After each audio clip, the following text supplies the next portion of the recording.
Hello everyone, and good afternoon or good morning. I have not posted a video in a long time because I have been gathering a lot of content for you guys for this new journey of real estate investing. And today what I want to talk about is how to find the right tenant for your property. So a few things that I want to list out, and hopefully here on the screen below you can look at what items you will need to check off in order for you to have a good tenant to stay in your property and for you to get some hopefully cash flow out of it. So let's begin. So before I put out the list of items, some ground rules that I have learned from Bigger Pockets and other members is for you guys to be able to really try to avoid renting out to family and friends. Now, it may be kind of messed up if someone were to tell you, hey, don't rent out to friends and family. And there's mainly two reasons. Number one, because they're very familiar with you. And number two, because they're very familiar with you, they may use their friend card or their family card to skip out on rent. And because you don't want to disappoint your family, or because you don't want to lose a friend, you rather than take the hit of not getting rent, which in turn it will hurt your business because you do have to pay for mortgage.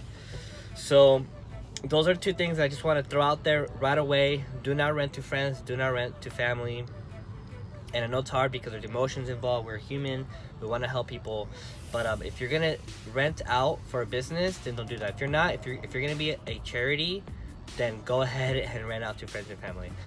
So putting that aside, let's jump right into the things that you should look into. Number one, make sure that the pictures that you take for your property are really nice. You do want to attract really good tenants, people that are organized, people that are that somewhat have a very favorable lifestyle will easily be attracted to nice things. If you have very, if your pictures are very crappy, there's garbage everywhere, you're gonna attract people that live that type of lifestyle. So unless you're okay with that, then go ahead. But it really comes down to that. People are attracted to how they live. People are attracted to how they live. So definitely, if you want to attract people that are clean, make sure that your pictures are nice and clean. When it comes to the listing. Number two, you want to make sure that the price that you put on the listing is competitive. And one thing that I use a lot is an application called Rentometer, and you could use the free version or you could use the yearly annual subscription version. And I use the annual because I like to look at the reports, the numbers, the graphics and stuff. I'll put it down below on the display here. By looking at the reports and looking at where the rent is at, then you could figure out, okay, is my place really nice? Will I put it on the higher tier of rent, or is it pretty average? Will I put it on the average rent? So you want to make sure that you're renting it in a fair market value and not under the market or too expensive that no one will want to rent it out. Also, once you have the pricing done, then let's say you put the ad, you put the pricing, you put on Craigslist, you put on Zillow, whichever application you want to use, and you start getting a whole bunch of people interested. So how do you know when a tenant is good for you, for your business? So then I said number two, right? So number three then would be looking at their income. So you ask for their tax returns, at least 2 years of tax returns, to make sure that they have income coming in. So number 3A, I want to slip right in there because I know there's going to be 7 steps, but number 3A would be, after checking their tax returns, I then would need to look into their income in regards to, are they currently employed? Right now, at the time of this video recording, we are going through a world pandemic in which thousands and thousands of people have lost their jobs. And right now there is a government help and subsidy in which if a tenant is going through some financial crisis, then landlords cannot evict. So since we are looking at this in a point of view of a business, it will hurt my business if I bring on a tenant that doesn't have a job and they pull out that card of, hey, you can't evict me because the law says this currently, then that's going to hurt me for my business.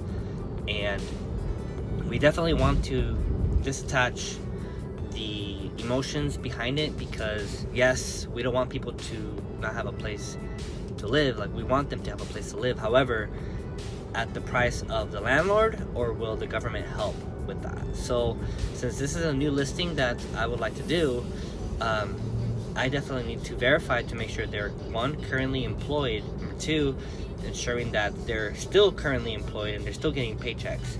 So you could go deep by saying, okay, can you please send me the 2 weeks most, or the 2 most recent pay stubs?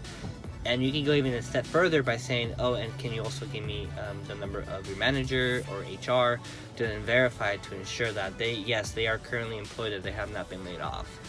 And if you're still kind of skeptical, you can even go into a deeper level by getting a statement of their savings account. Do they have cushion in regards to money to then pay for rent in case they are laid off? How many months of rent can they supply, so on and so forth. So we are living in very interesting times, and we definitely want to ensure that we're getting a tenant that is financially stable in a way in which they could surely pay for rent in case they lose their job. So I just want to slip that right in there before we go to number 4 on the list.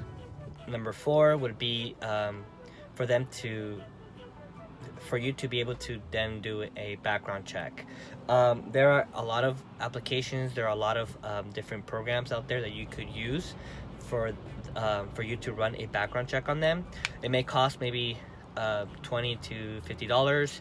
So typically whenever someone applies, they pay for the actual background check. So if you're gonna put an ad out, do let them know there is a application fee of $35 or whatever dollars. And if you want to be transparent, let them know this application fee will go to the background check. Also, you should do a credit check as well. Make sure that they are people that will pay on time. They have a good record of paying on time.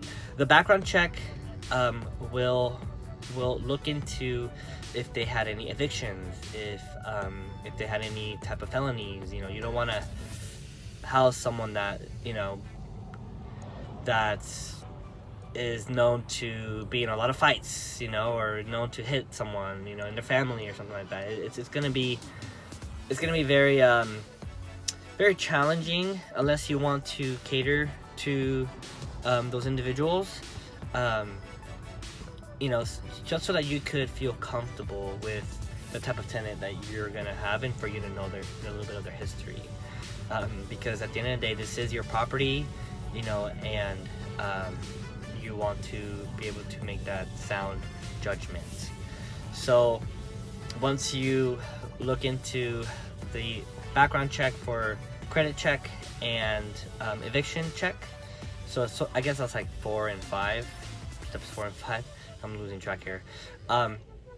Then you will then from there, then you could do an interview process.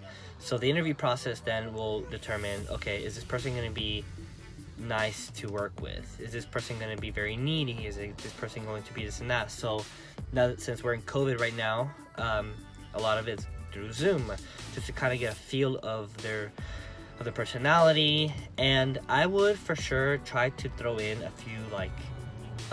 few character tests to see how they respond to certain things. And that is something that I'm gonna have to look into a little bit more, but I like to do those type of those type of questions, because that's when you really know how they respond or how they behave in certain situations. So you can give them like one or two situational questions and kind of see where their thought process is at. So that's number 6, is doing an interview. Number 7, after you realize that, okay, this person is nice, I could get along with them in regards to becoming their landlord or whatnot, then number 6 will be, or I'm sorry, number 7 will then be a reference check, in which you will then call their previous landlord. I would call maybe 2 landlords prior, because here's the thing, you don't want to ask their current landlord, because what if their current landlord just wants to get rid of that person right away? They'll say the nicest things just for you to say yes for them to move out. So I would ask the previous owner, I would ask the previous landlord, the one prior to the one they're in now, to see, you know, how are they as tenants, how are they in terms of their you know, in terms of them paying on time, so on and so forth, managing time and whatnot. So definitely definitely I would look into that to see their points of references, to make sure that what they say over the phone was good, but then also their who knows them. And some people are pretty slick, and they will try to use their friends as their landlord, as their previous landlords. So I would ask them pretty tough questions that only landlords will know, right? Like, oh, where is your property located? Or you could ask them, you know, other type of questions that would help verify, like, oh, how long have you had your place rented out for, or do you currently have it rented out right now?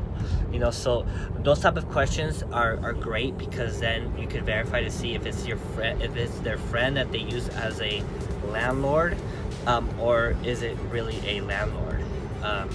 So, and then that way you can tell whether or not these people are liars. Unless you like liars, I wouldn't want to rent to a person that likes to cheat the system. So, so definitely, that's when you could really weed out a good person to rent your place, a good tenant, because at the end of the day, it's not only that you're getting rent money, but then you're also getting someone that's going to live on your property, to enjoy your property, and someone that you feel very comfortable with. So hopefully this was very helpful for you guys, and I will put the steps in the description below, in case I skip some steps or I call out number 7 like 5 times.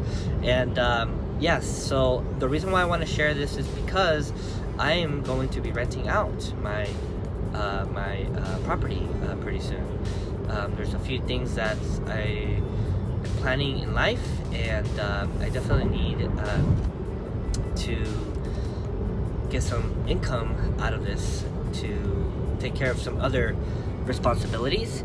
So definitely I wanted to share this to you guys so that you guys could really see the process here. I might put out a video on the actual process through Craigslist, and kind of, you know, see how to do a listing and whatnot, what application I'll be using.